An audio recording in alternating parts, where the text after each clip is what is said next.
E aí, galera do Cinema em Movimento, E aí, olha nós dois de galera? novo aqui. No último dia do festival. Pois é, hoje é o último dia de Janela e vai ter sessão ao vivo aqui do Shakespeare.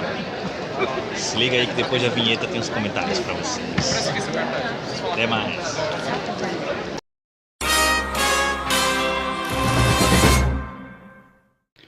Bem, galera, tô eu aqui de volta, dessa vez para falar sobre o último dia do Janela Internacional de Cinema do Recife desse ano. É, eu tô gravando o vídeo alguns dias depois, porque eu não tive tempo de gravar no dia, ah, então eu tô gravando o vídeo com um certo atraso. Eu vou falar sobre os filmes que eu vi no último dia e sobre o resultado do Janela, né? Quais foram os filmes vencedores nas categorias principais. Bem, o primeiro filme que eu vi no último dia do Janela, que foi o domingo, foi o filme Memórias do Subdesenvolvimento, um clássico de 1968, filme cubano, dirigido pelo Tomás Gutierrez Alea. E o filme conta a história de. O filme se passa logo após a Revolução Cubana, em 1962, e mostra um pequeno burguês, um ex-pequeno burguês, né? Que várias pessoas estão deixando Cuba para ir para outros países, para os Estados Unidos, principalmente para os Estados Unidos. E esse cara decide ficar, né? A mulher dele acaba se divorciando dele, a sua família vai toda embora para os Estados Unidos, e o seu melhor amigo, e ele fica, né? Ele decide ficar em Cuba, nas palavras dele, para ver até onde isso vai dar, né? Isso é a Revolução Cubana, né? Então, através desse personagem, o filme traça uma reflexão que é quase que uma crônica da Revolução Cubana, né? O filme traz uma reflexão sobre o processo da Revolução Cubana, só que uma reflexão que não fica pendendo para nenhum dos lados, sabe? Ao mesmo tempo que o filme traça críticas à burguesia, né? Traça críticas à ditadura que havia em Cuba antes da Revolução, né? O filme também faz algumas reflexões críticas sobre a própria Revolução, né? Sobre a própria Revolução Cubana do Fidel Castro, né?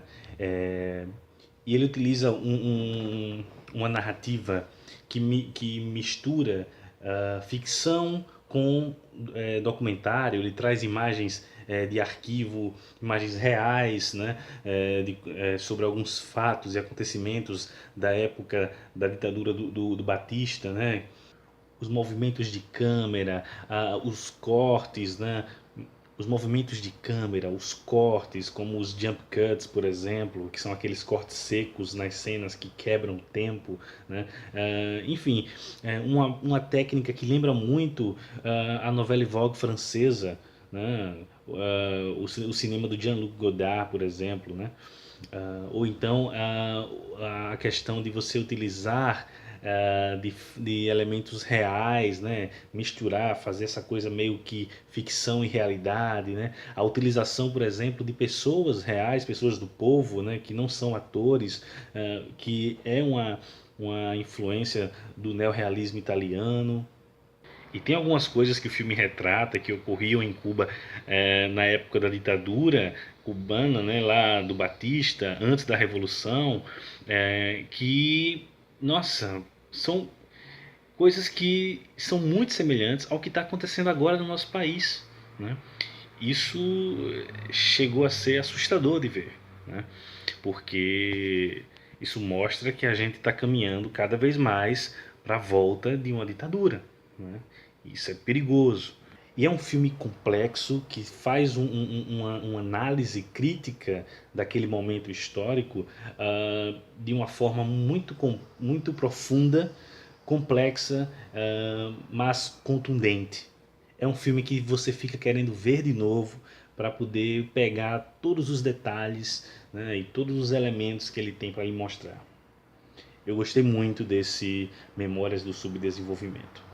E a segunda sessão que eu vi no dia foi a sessão surpresa do Janela. O Janela esse ano decidiu exibir uma sessão surpresa, né, que ninguém sabia qual seria o filme exibido. E quando nós estávamos lá, o filme que foi exibido, na verdade, foi um filme concerto, né, um show, né, que foi um show do grande artista pop dos anos 80, Prince. O Janela esse ano homenageou o Prince, que infelizmente nos deixou há alguns meses, né? Faleceu infelizmente. E exibiu um filme que foi gravado, que na verdade é um show seu, que foi filmado em 1987, da turnê Side of the Times. Eu confesso que eu não sou um grande conhecedor da obra do Prince, conheço poucas músicas, mas eu sei que ele, na década de 80, era um dos grandes artistas pop daquela época, né? Ele era tão famoso na época quanto, por exemplo, o Michael Jackson. E mesmo conhecendo pouco da obra do Prince, isso não impediu que eu curtisse muito o show ali no Janela, né? Porque foi isso, né? Parecia que a gente estava mesmo naquele show, porque a qualidade, mais uma vez, de parabéns São Luís, porque a qualidade de imagem e som estavam perfeitas, principalmente o som, que é algo muito importante quando você vai exibir um show. E o áudio estava excelente. E o Prince, ele era um showman, né? Um show do caralho, né? Foi uma, uma bela homenagem ao Prince feita pelo Janela. Bem bacana. E finalmente chegamos à última sessão do Janela desse ano.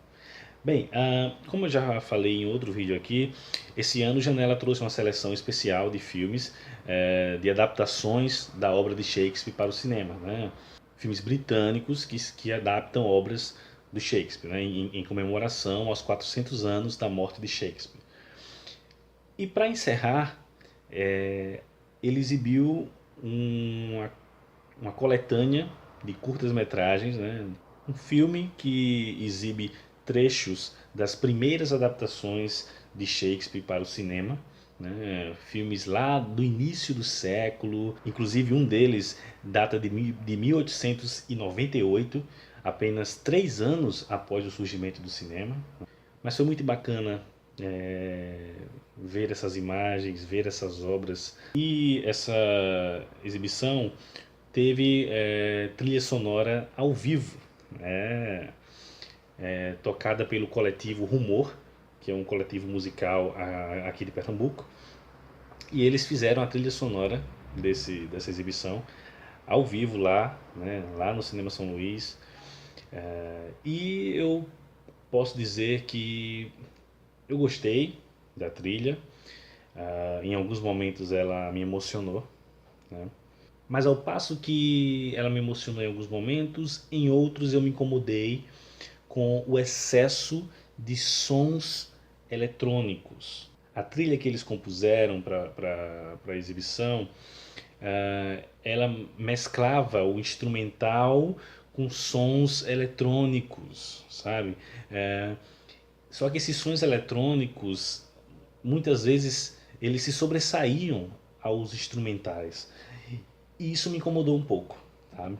Eu acho que até pelo teor do filme, então, eu acho que uma coisa mais clássica seria mais adequado, eu acho. Eu senti falta de um pouco mais de instrumentalidade.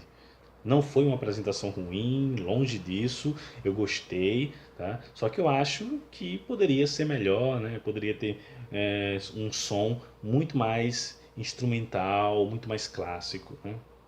Bem, agora vamos comentar sobre o resultado do Janela. Quem foram os vencedores dos principais prêmios? Bem, na mostra competitiva de longas-metragens, o grande vencedor foi o documentário pernambucano Martírio, que eu considerei o melhor filme que eu vi no festival esse ano, dentro dos filmes atuais, né, dos filmes desse ano, né? Não estou contando com os clássicos, óbvio. Martírio é um filme obrigatório, um filme urgente que todo cidadão brasileiro deve assistir. É o cabra marcado para morrer da atualidade. Foi mais do que merecido o prêmio de melhor longa. O filme O Auge do Humano recebeu os prêmios de melhor montagem e melhor imagem. Ah, quem assistiu meus vídeos sabe que eu não gostei desse filme, tá? Eu não entendo por que que esse filme vem sendo aclamado nos festivais por aí. Eu realmente não entendo. Ah, melhor montagem, eu até aceito. Ok. Mas melhor imagem? Poxa, o Ornitólogo deveria ter ganho esse prêmio. O Ornitólogo tem a melhor imagem dos filmes que eu vi que estavam em competição. Mas, infelizmente não ganhou. O Ornitólogo, por sua vez, ficou com o prêmio de melhor som. E foi mais do que merecido. E ganhou também como melhor longa pelo prêmio Janela Crítica, que é o prêmio dado pelos críticos do Janela. E como esse ano eu foquei nos longas-metragens, eu assisti poucos curtas, então não posso falar sobre os curtas-metragens, tá?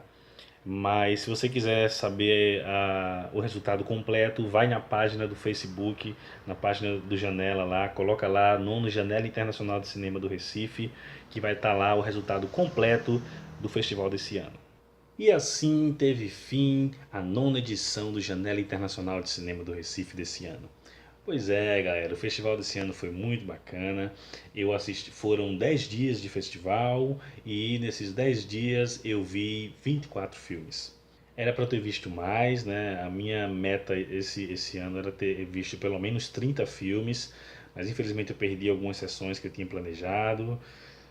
Paciência, né? Esperar para o próximo ano agora. Eu espero que vocês tenham gostado. Se você gostou, coloca aí nos comentários, deixa sua curtidinha, dá aquela compartilhada e assina o canal para ficar por dentro das novidades, beleza? Que tem muita coisa boa vindo por aí. Então, um abraço e até a próxima com mais Cinema em Movimento.